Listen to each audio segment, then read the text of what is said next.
The morning sun cast long shadows across the palace grounds as William stood by the window of his private study. His hands trembled slightly as he held the letter that had arrived just hours before. The royal seal was broken, and the words inside had changed everything he thought he knew about his future. Kate entered the room quietly, carrying 2 cups of tea as she had done countless mornings before.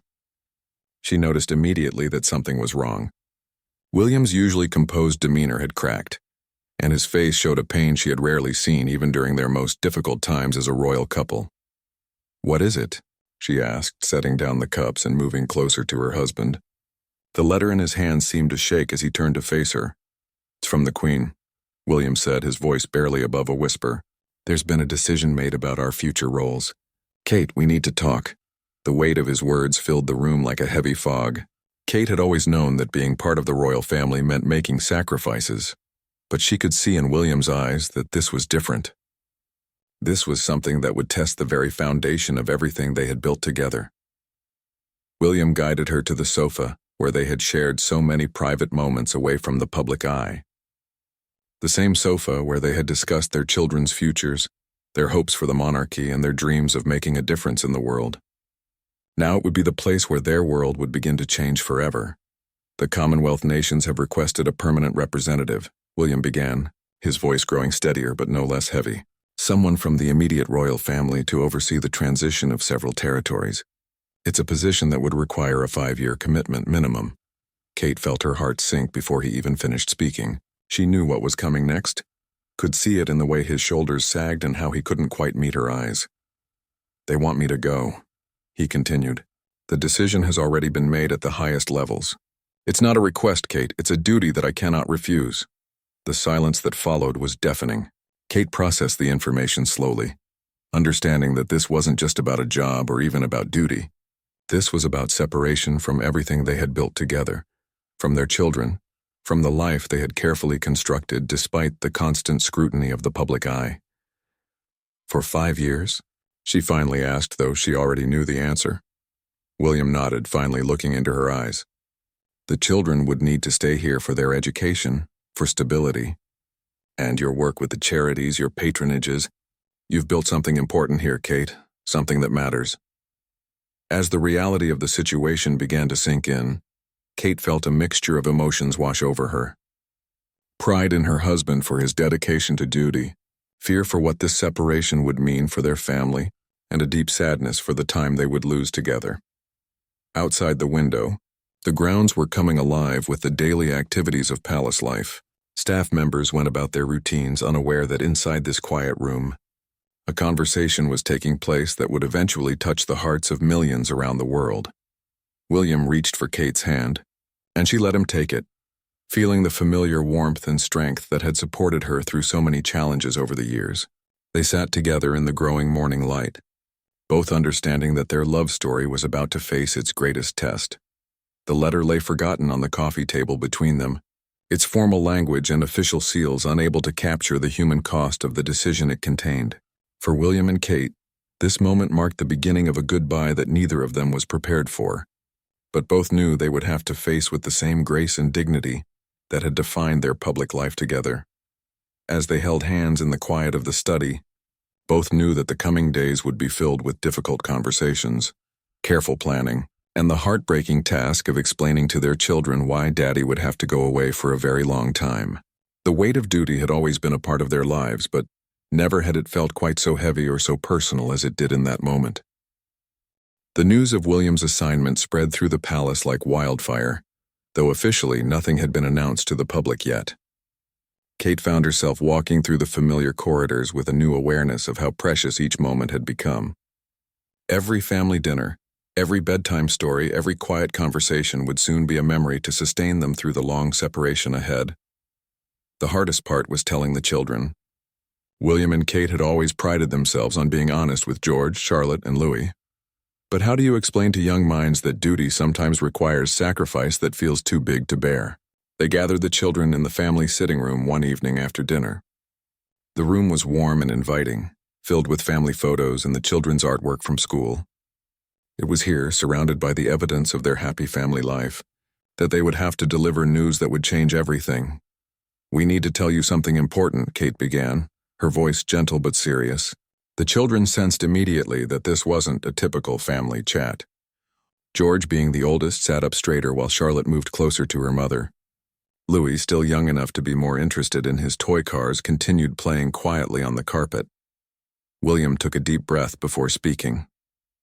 "You know how we've always talked about serving our country and the Commonwealth?" The children nodded, familiar with these concepts from their royal education. "Well, sometimes that service means going to places far away to help people. Are we moving?" Charlotte asked, her voice small and worried. Kate's heart broke a little at the innocent question. "No, sweetheart," she said, pulling her daughter closer. "We're not moving, but Daddy has been asked to go to some countries far away to help them with important work." The weight of what their parents were saying began to dawn on George. At his age, he understood more about duty and responsibility than most children his age. "For how long?" he asked quietly. William looked at his eldest son, seeing himself at that age, already learning that being royal meant carrying burdens that other families didn't have to bear. "5 years," he said honestly. "It's a long time, I know." The silence that followed was filled with the children's attempts to process this information. 5 years felt like forever to young minds. Charlotte began to cry quietly while George tried to be brave, blinking back his own tears. "But we'll visit," Kate said quickly, trying to offer comfort. "And Daddy will come home whenever he can. We'll talk every day on video calls and write letters and—" Her voice trailed off as she realized how inadequate these promises sounded in the face of such a long separation. No amount of technology could replace a father's presence at school plays, birthday parties, or quiet moments when the children needed comfort. Louis, finally understanding that something was wrong, abandoned his toys and climbed onto William's lap. "Don't go, Daddy," he said simply, his small arms wrapping around his father's neck. William held his youngest son close, feeling the weight of his decision more heavily than ever before. He looked at Kate over Louis's head and saw his own struggle reflected in her eyes. They were both questioning whether duty was worth this price, whether serving the crown was more important than being present for their children's childhood. The following days were a blur of preparation and painful decisions. William would need to be briefed on the complex political situations in the territories he would oversee. Kate would need to take on additional responsibilities to maintain their joint charitable work. Most importantly, they would need to create new routines and systems to keep their family connected across thousands of miles. Late one night, as they lay in bed discussing the logistics of the separation, Kate spoke the words that had been weighing on both their hearts. "What if this changes us?" she whispered in the darkness. "What if 5 years apart changes who we are as a family?" William turned to face her, seeing the vulnerability she tried so hard to hide from the world. "Then we'll find our way back to each other," he said, though he could hear the uncertainty in his own voice. "We've been through difficult times before." "Not like this," Kate replied. "We've never chosen to be apart. We've never had to explain to our children why love sometimes means letting go." The morning of William's departure was approaching faster than either of them wanted to acknowledge. Each day brought new meetings, new preparations, and new reminders that their time together was running out. The palace staff, who had become like family over the years, moved around them with unusual quiet, understanding the weight of what was happening. Kate found herself memorizing small details about William that she had always taken for granted. The way he hummed while getting dressed in the morning, the sound of his laughter echoing down the hallway when he played with the children, the feeling of his hand in hers during their evening walks through the gardens. These were the moments she would need to hold on to during the long months ahead. The memories that would have to sustain her through the loneliness and the challenges of raising 3 children while maintaining her royal duties essentially as a single parent.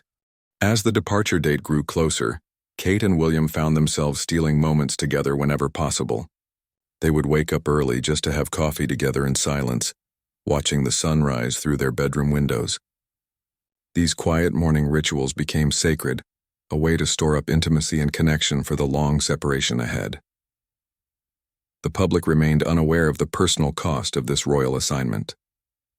To the outside world, it would be presented as an honor, a testament to William's dedication to the Commonwealth. Press releases would speak of his qualifications and the importance of the role, but none would mention the tears shed in private, or the weight of the sacrifice being made by the entire family. Kate threw herself into preparing for her expanded role. She met with advisors, reviewed schedules that would now be twice as demanding, and worked to ensure that the charitable organizations she and William supported together would continue to thrive. The work helped distract her from the counting down of days, but couldn't completely mask the growing ache in her heart. One afternoon, while reviewing plans for an upcoming charity gala, Kate's assistant gently suggested that perhaps some events could be postponed or scaled back, given the circumstances. Kate looked up from the papers spread across her desk and shook her head firmly. "No," she said, her voice stronger than she felt. "These organizations depend on us. The people we serve need to know that our commitment to them doesn't change just because our personal circumstances do." It was a moment that revealed the depth of Kate's character, her understanding that duty worked both ways. While William was sacrificing time with his family to serve the Commonwealth, she would sacrifice the luxury of grief to serve those who counted on her support. The children were handling the news differently as the reality set in. George had become more serious, taking on small responsibilities around the house as if trying to fill the space his father would leave. Charlotte had grown clingy, following Kate everywhere and asking repeatedly when Daddy would come home. Louis, in the way of small children, seemed to forget and remember the upcoming separation in cycles, sometimes playing happily, and other times asking why everyone seemed sad. William spent extra time with each child individually, creating special memories and traditions they could continue while he was away. With George, he established a weekly video call for King lessons where they would discuss history and leadership. For Charlotte, he recorded himself reading dozens of bedtime stories so his voice could still comfort her to sleep. With Louis, he created a treasure hunt game they could play together over video calls, hiding clues around the house for Kate to help find. The night before his departure, the family had their last dinner together for what would be many months. Kate had asked the kitchen staff to prepare all of William's favorite foods, and the table was set with the informal china they used for family meals, rather than the formal settings required for state occasions. The conversation was forced at first, everyone trying too hard to act normal. But gradually, as the evening progressed, they fell into their natural rhythm. William told silly jokes that made Louis giggle, Charlotte shared stories from school, and George asked thoughtful questions about the countries his father would be visiting. Kate watched her husband across the table, memorizing the way his eyes crinkled when he laughed, the gentle way he corrected Louis's table manners, the proud smile he wore when listening to Charlotte's achievements. These were the images she would carry with her during the lonely evenings ahead. After the children were tucked into bed, William and Kate walked through the palace gardens together. The grounds were quiet except for the distant sound of London traffic and the rustle of leaves in the evening breeze. They had walked these paths countless times over the years, but tonight every step felt precious. "I've been thinking," Kate said as they paused by the rose garden where they had posed for so many family photos. "Maybe this separation will make us stronger. Maybe when you come home we'll appreciate what we have even more." William stopped walking and turned to face her. In the moonlight, she looked exactly as she had on their wedding day, beautiful and brave and absolutely committed to whatever challenges lay ahead. "You're trying to convince yourself as much as me," he said gently, reaching out to touch her face. "It's okay to be scared, Kate. It's okay to admit that this is going to be incredibly difficult." Kate leaned into his touch, closing her eyes for a moment. "I'm scared," she whispered. "I'm terrified that the children will forget the sound of your voice or that you'll miss so many important moments that you'll feel like a stranger when you come back. I'm afraid that I won't be strong enough to do this alone." "You're the strongest person I know," William said, pulling her into his arms. "And you won't be alone. You have the children, the staff who love this family, and all the people whose lives you touch with your work. You'll build a new kind of strength while I'm gone." They held each other in the garden as the night grew deeper around them, both understanding that this was more than just a goodbye. This was a leap of faith, a belief that love could survive distance and time and the weight of duty that had brought them to this moment. The suitcases were packed and waiting by the door. The official car would arrive in the morning. The goodbyes that would break their hearts were just hours away. But for now they had this moment, this garden, and the promise they made to each other without words, that no matter how far apart they would find their way back to each other. The morning of departure arrived gray and drizzling, as if the weather itself understood the sadness of the day. Kate woke before dawn to find William already dressed and sitting by the window, staring out at the misty grounds. He looked like a man trying to memorize every detail of home before leaving it behind. "Second thoughts?" Kate asked softly, joining him by the window. William shook his head, though his expression remained heavy. "No second thoughts about the duty," he said, "but every thought about leaving you and the children. I keep telling myself that 5 years will pass quickly, but sitting here now, it feels like a lifetime." The children were unusually quiet at breakfast, even Louis seeming to sense that this was no ordinary morning. Charlotte refused to eat, pushing her cereal around in circles while stealing glances at her father. George sat up straight, trying to be brave, but Kate could see the effort it cost him. "Remember," William said as he hugged each child goodbye, "I'm just a phone call away, and I'll be thinking about you every single day." His voice cracked slightly as he lifted Louis for one last embrace. The little boy clung to his father's neck, not understanding why Daddy had to go so far away. The car waited in the courtyard, its engine running quietly. Palace staff lined the driveway to see William off, many of them wiping away tears they tried to hide. These people had watched the family grow, had been part of their daily lives for years, and they understood that this goodbye marked the end of an era. Kate walked beside William to the car, her hand firmly clasped in his. With each step, she felt a piece of her heart breaking off and staying behind, preparing for the emptiness that would follow his departure. The photographers and reporters gathered outside the palace gates had no idea they were witnessing one of the most painful moments this royal family had ever faced. At the car door, William turned for one final embrace. Kate felt his arms around her and tried to imprint the feeling in her memory, knowing it would have to sustain her through countless lonely nights ahead. When they finally pulled apart, both had tears in their eyes that they could no longer hide.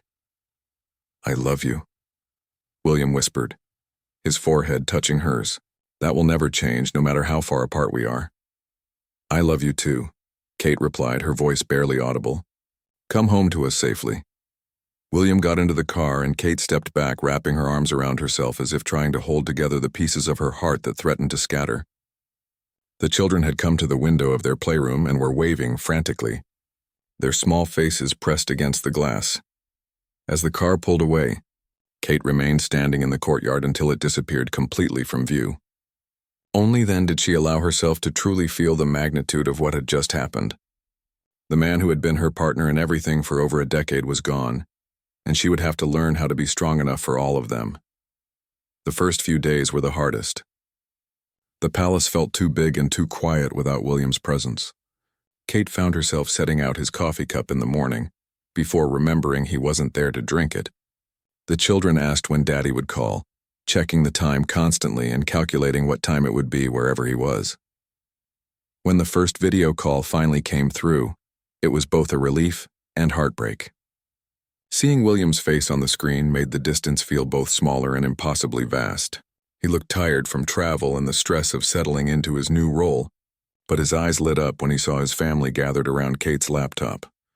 "Tell me everything," he said, his voice slightly delayed by the connection. "What did you have for breakfast? How was school? Did Louis finish his puzzle?"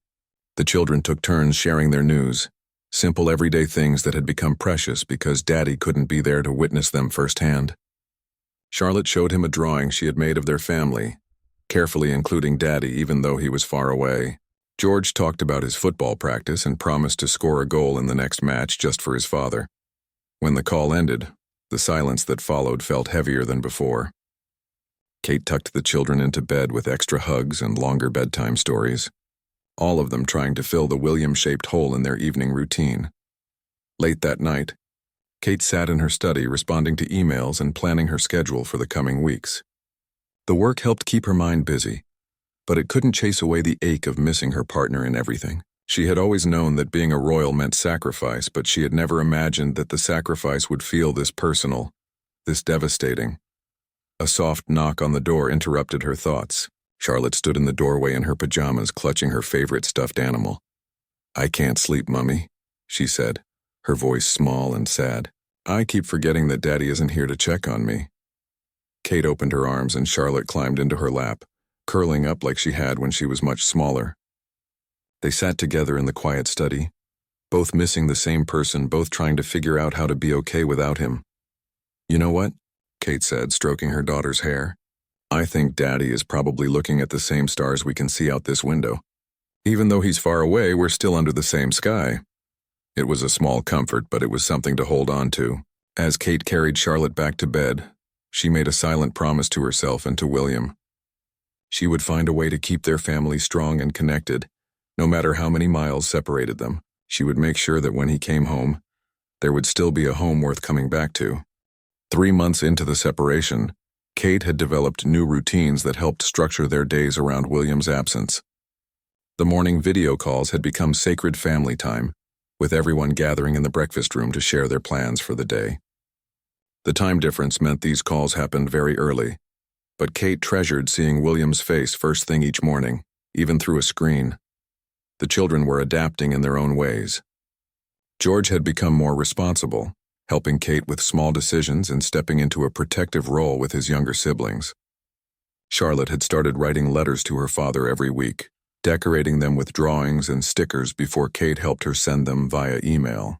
Louis had created an elaborate story about how Daddy was on a great adventure and would return with amazing tales to tell. Kate herself was discovering strength she didn't know she possessed. The public engagements continued, and she found that throwing herself into charitable work helped ease the loneliness. At children's hospitals, she found herself thinking of her own children and how much they missed their father. At events supporting military families, she connected deeply with other wives and mothers dealing with separation and sacrifice. One particularly difficult evening, after a long day of official duties, Kate returned home to find Charlotte crying over her homework. The math problems that William usually helped with seemed impossible without his patient explanations and encouraging presence. "I don't understand it, and Daddy isn't here to help," Charlotte sobbed, pushing the papers away in frustration. Kate sat down beside her daughter, looking at the math worksheet that might as well have been written in a foreign language. William had always been the one to help with math, while Kate handled reading and creative projects. Now she would have to learn to do both. "Let's figure this out together," Kate said, pulling the papers closer. "And then we can call Daddy and show him how clever we both are." It took an hour and several phone calls to William, but eventually Charlotte understood the problems. When they video called William that evening, Charlotte proudly showed off her completed homework. The joy and pride on William's face, even through the pixelated video connection, made the struggle worthwhile. These small victories became the foundation of their new normal. Kate learned to help with science projects, to attend father-daughter school events alone, and to be both mother and father at bedtime when the children needed different types of comfort. The hardest moments came unexpectedly. A song on the radio that reminded her of their wedding dance, finding one of William's shirts in the laundry basket, still carrying his scent, watching other couples walk hand in hand through the palace gardens where she now walked alone. But there were beautiful moments too. The pride in the children's faces when they mastered something new and couldn't wait to tell their father. The way Louis had started saying "when Daddy comes home" instead of "if Daddy comes home," showing his complete faith that their family would be whole again.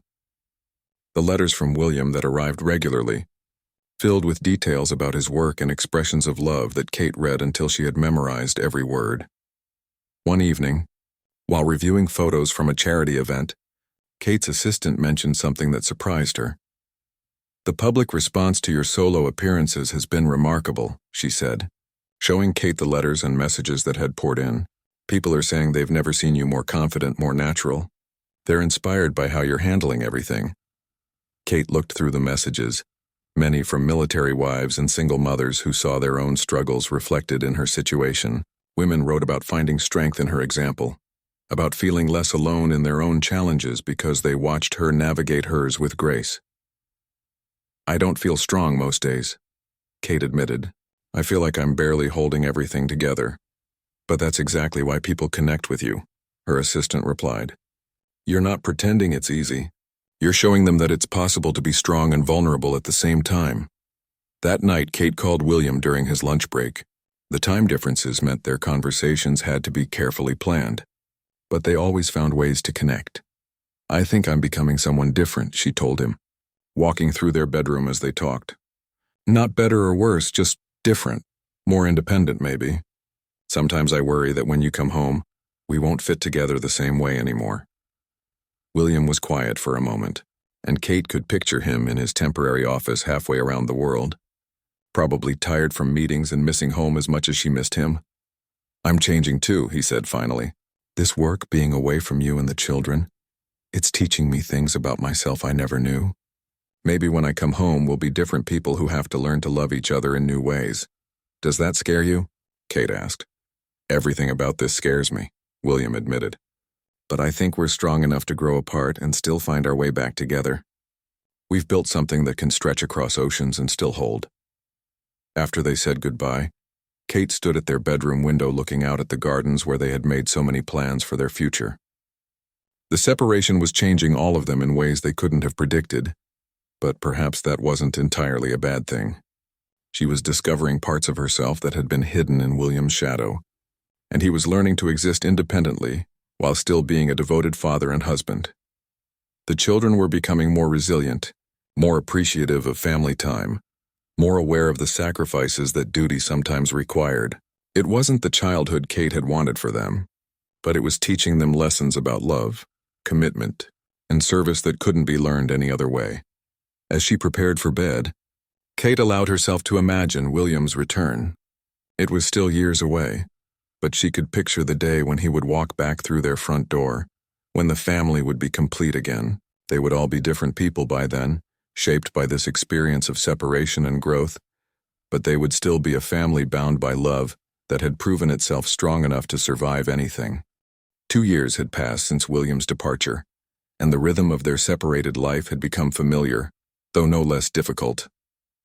Kate had grown into her expanded role with a confidence that surprised everyone, including herself. The shy young woman who had once seemed overwhelmed by royal duty had transformed into a poised leader who commanded respect wherever she went. The children had grown too, adapting to their father's absence in ways that were both heartbreaking and inspiring. George, now older and more serious, had taken on responsibilities that seemed too heavy for his young shoulders. He helped Kate with decisions about household matters and looked after his younger siblings with a maturity that spoke to his understanding of their unusual circumstances. Charlotte had become the family artist, creating beautiful drawings and crafts that she sent to her father regularly. Her room was decorated with photos of William and maps showing where he was working, as if she could somehow bring him closer through visualization and creativity. Louis, who had been so small when his father left, was growing up with video calls and letters as his primary connection to William. Sometimes Kate worried that he was forgetting what it felt like to have his father physically present. But then Louis would say something that showed how deeply William remained in his heart, despite the distance. The unexpected gift of this separation had been the strength Kate had discovered within herself.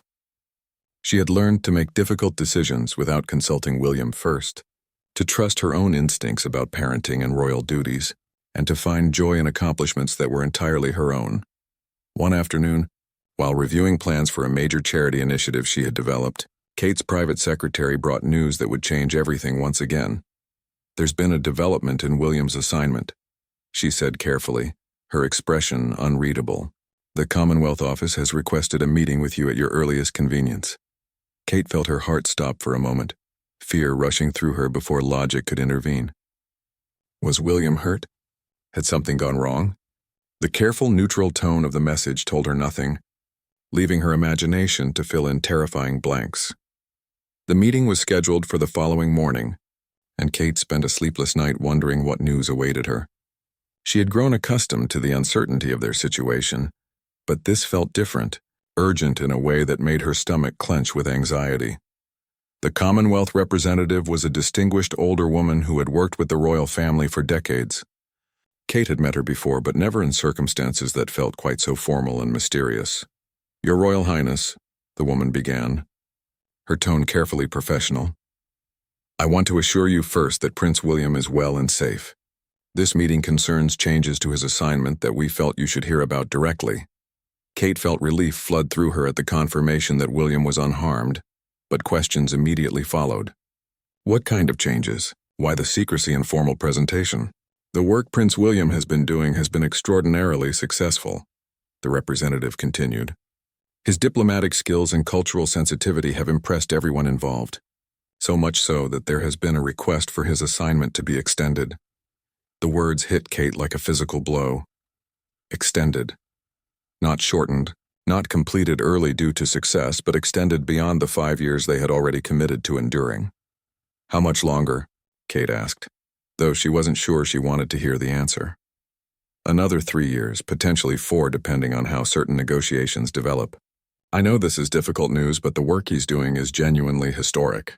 The relationships he's building could shape Commonwealth cooperation for generations to come.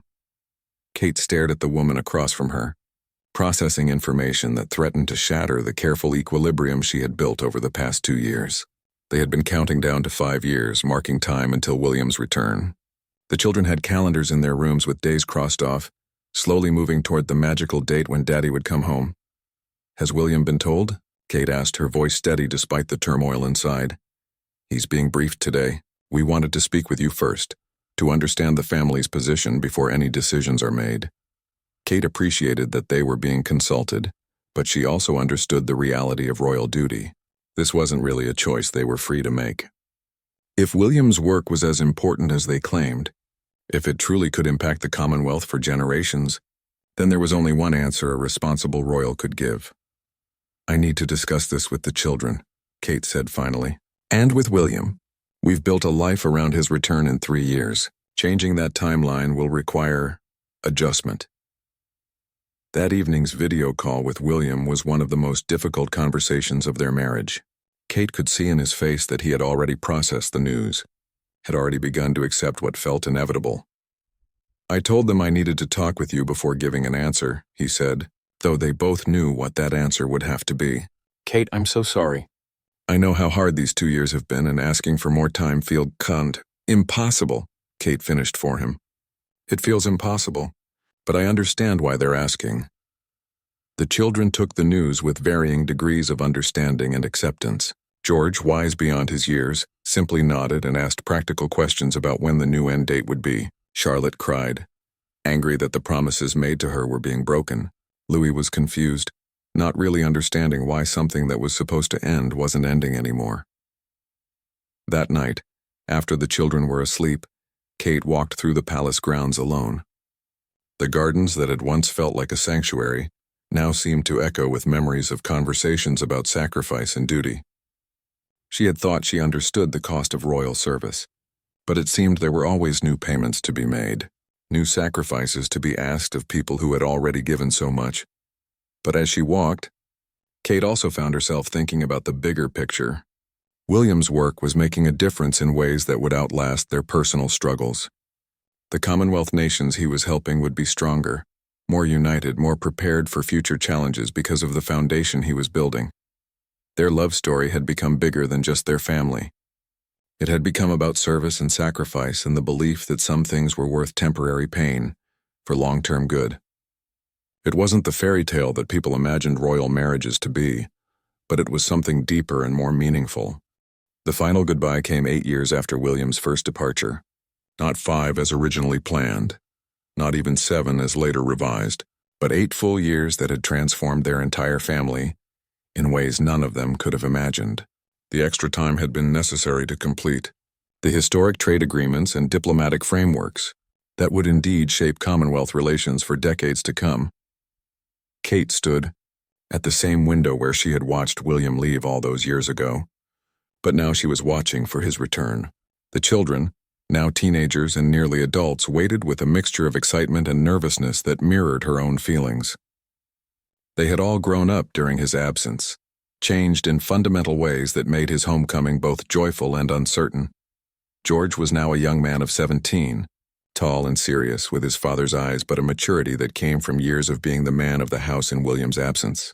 He had become Kate's closest advisor, her confidant in family matters, and she worried about how his role would change when his father returned to reclaim his place as head of their household. Charlotte, now 15, had blossomed into a confident young woman whose artistic talents had been nurtured through years of sending creative gifts to her father. She had learned to be independent and strong, but Kate could see the little girl she had once been peeking through when she talked about Daddy coming home. Louis, Now 13 was the one who had changed most dramatically. He had been 5 when William left, and his memories of having a father physically present were hazy childhood impressions overlaid with years of video calls and letters. He was excited about his father's return, but also nervous about living with someone who felt more like a beloved stranger than a familiar parent. Kate herself had become someone she barely recognized from 8 years ago. The uncertain young mother had evolved into a confident leader, a woman who commanded respect on the world stage, and had successfully managed both family and royal duties entirely on her own. She had learned to make decisions without consultation, to trust her own judgment completely, and to find strength she never knew she possessed. The car appeared at the palace gates exactly on time, just as it had when William left. But unlike that gray, sad morning 8 years ago, today was bright and sunny, as if the weather itself was celebrating this reunion. Kate's hands trembled slightly as she watched the familiar black vehicle make its way up the drive. When William stepped out of the car, Kate's breath caught in her throat. He looked older, more distinguished, with silver threads in his hair and lines around his eyes that spoke of years of responsibility and stress. But when he looked up at the palace windows and saw his family waiting for him, his face transformed with a smile that was exactly the same as the one she had been missing for 8 long years. The reunion was overwhelming in its emotion and awkwardness. William embraced Kate first, and they held each other with the desperate intensity of people who had survived something difficult together. 8 years of separation, of video calls and letters, of missed birthdays and school plays, of raising children alone and serving duty apart, all dissolved in that moment of physical connection.